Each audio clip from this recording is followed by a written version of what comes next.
So I'm going to share something I've never shared with my professional colleagues before. I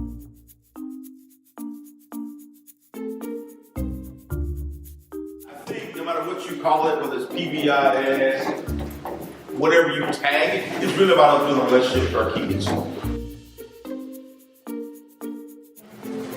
You are in the third grade.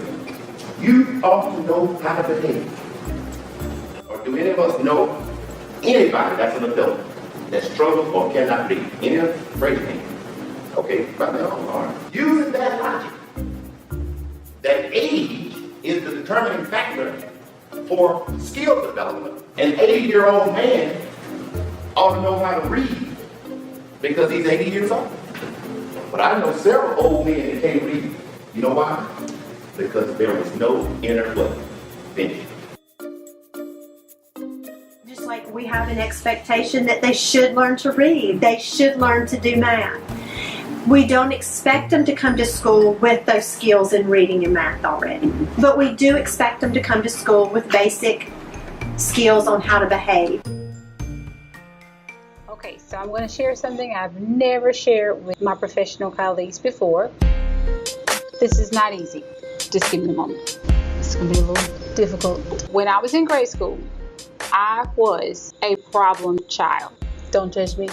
Fourth grade was the worst. My mom was at the school all the time. I was always in trouble. I wasn't disrespectful to my teachers. Basically, I just couldn't stop talking. The teacher would say I was disruptive, very disruptive. I just can't explain how hard it was. I didn't know how. I could not stop talking. I didn't mean to be disrespectful. I could not stop talking. And I remember I would really try really hard when the teacher or another student said something that made a thought or an idea pop into my head. I just assumed the teacher would be as excited as I was for me to share my thought. When I noticed I heard someone say something interesting, I just assumed I should make sure everyone else noticed it. I got in trouble for it all the time. My fourth grade was my absolute worst year. But there was one thing that I never understood about my fourth grade teacher. She would always sit me in the back of the class, with my desk facing the wall. Most of my fourth grade memories were facing the wall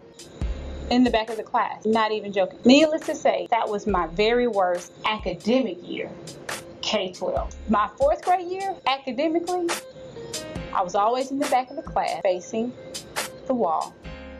I will say that year I did get pretty good at writing. I would write songs and poems, and I learned how to journal that year. I had to find something else to do to keep myself occupied in the back of the class. By the time I reached fifth grade, I had an amazing teacher. She didn't just believe in us, but somehow she found a way to make us believe in ourselves. I even wrote the class song for my fifth grade graduation. I wrote the class song for my senior high school graduation too. The remaining years of my K-12 education, for the most part, I excelled. I did really well. I even graduated. It was on the dean's list. Oh, magna cum laude. Magna cum laude. Magna cum laude. Okay, yeah. Oh, got that. Glad I got that off my chest.